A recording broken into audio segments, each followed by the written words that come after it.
All right, we're ready to rock and roll. All set. Perfect.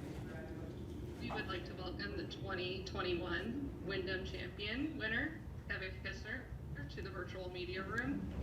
Kevin went down an exciting fashion to capture your fourth win and first playoff win. Just tell me the emotions once sunk the putt. Yeah, it was a heck of a week, and to be honest, coming down with 3 or 4 holes to go, I really didn't think I had a chance to win. I wasn't watching the boards all day, but when I birdied 16, I looked up and I saw I was only one back, and I knew that 17 was a birdie hole, and then if you could hit a good drive on 18, you could have a chance. So it's a crazy way to break the no wins and playoff streak, but it was a fun week and an awesome week put on by everyone here in Greensboro. How special does this win feel, especially come from behind and in a 6-man playoff? Yeah, every time you win out here, it's hard, and you never know when it's going to happen again. So you got to cherish every time. And this year's been somewhat of a struggle for me. I kind of started the year with a playoff loss, and then struggled throughout the spring, and started to find some form here late in the summer, and rounding into form going into playoffs. So to cap off the season with a win and head to the FedEx Cup playoffs, moving up the list, and having a chance to win the FedEx Cup championship is just an awesome week. Was there a certain number you knew you were going to have to shoot going in today and getting especially an early morning start and playing with wet conditions? Yeah, I assumed that 17 or 18 would be close, depending on how Russell did. He was so far out in front of me. But I saw that I got off to a hot start and he didn't, and nobody in the last group was really going that much lower. So my group was all plugging right along. We were all 3 in the playoffs, so we kind of pulled each other along and played solid throughout the day. And the back 9 played a lot more difficult than the front, but having a chance to win was just icing on the cake. Awesome. With that, we're going to open it up with our media. We're going to go over to John Dell with the Winston-Salem Journal. Yeah, Kevin, what was the mindset after Adam missed that short putt in the playoff as you guys were heading back to 18 to play it yet again? Was there anything that changed for you? Not really. You still got to somehow hit that fairway on 18, which I think is one of the toughest driving holes here at Sedgefield. I'd never thought that Adam was going to miss that putt, and the only thing I could think of was he probably had to wait on that putt longer than any putt he's ever had to wait on to win, with 6 guys going ahead and putting before him. So, credit to him. He came right back and hit another great drive and a great shot. But I was fortunate enough to have a perfect number into 18 and hit a really good shot and have one of those putts you really want to have to win the golf tournament.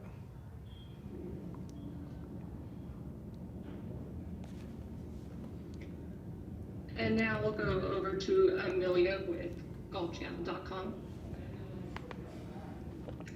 Hi, Kevin. Great playing.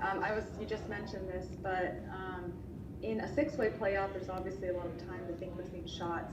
When you were waiting to putt on 18, what did you tell yourself to calm the adrenaline and keep your composure? I was pretty calm all day. I was actually a little more amped up early on than coming down the stretch, that's what's crazy about humans and pressure. You never know when you're going to be feeling it or how you're going to react. So when I got off to a pretty good start, I was feeling great and feeling some heat, which is what we love. And then, I didn't really think I had a chance to win with 4 or 5 holes to go. So I wasn't feeling that pressure. And then, getting into the playoff and all that was going on, you didn't really have time to think about the pressure. You're watching golf, trying to figure out what was going on. All these guys had putts to make birdie there on 18, and I knew that I had a pretty good shot at making my putt. It was one of those putts you dream about having 3.5, 4 feet, right edge, and just get it going. So I wasn't too consumed with the pressure on my putt. With Golf Week, we have Adam Schupak. So what do you think this does for your Ryder Cup chances? There we go. I said, how many Ryder Cup questions are we going to have? Who knows, man? I've never been picked before, so I'm not going to go out there and jump on a limb and say that I'm going to get picked this year. I love Stricker. He's a great friend and great guy, and he'll do what's best for the team and the country. And I would love more than anything to represent our country and be a part of that team. I need to go play well in these playoffs and continue to show great form. But you felt a win would be pretty critical this time of year, right?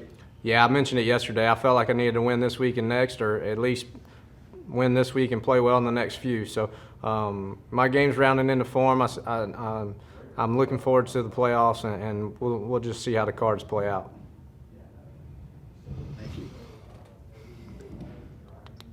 Now over to Shane Ryan with Golf Digest. Can people hear me? Yes. Okay. Hey, Kevin, kind of following up on that last one a little bit. So I just wanted your comments on how thin the line is between winning and not winning. For example, if Adam Scott had made that putt, we're not sitting here talking to you. You could make the Ryder Cup team because of something that small and having that second chance to go and win on the next playoff hole. Can you just talk about that, just how it can kind of go one way or another in the blink of an eye? Yeah, it's a fickle, crazy game that we play, and it's the line is so thin between reward, success, and jubilation to just being distraught leaving here. So it's just a crazy wave of emotions, and to be honest, whoever he picks to play on the Ryder Cup is going to go out there and play their best, and I don't think he can make a bad choice.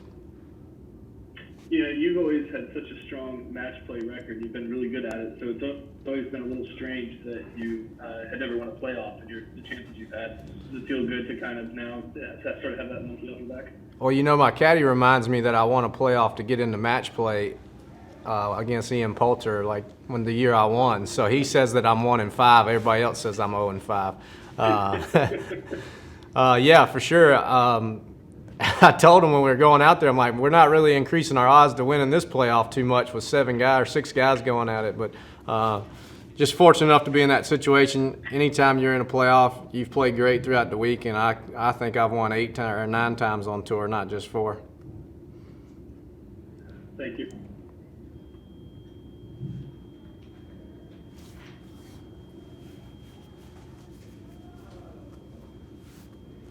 Just to follow up with Shane. Yeah, since nobody else is asking questions, just curious, Kevin, did you grow up watching the Ryder Cup? Was it something that was, as a child, important to you and that you were a fan of? Yeah, I always watch golf for sure, and definitely watch golf or the Ryder Cup. Anytime I love team sports, so anytime you can watch a team sport in golf, it's awesome, and I love being a part of a team and trying to pull for other people. We don't ever get to pull for anyone else in this sport, so that's the only chance we have, and hopefully I'll get that chance.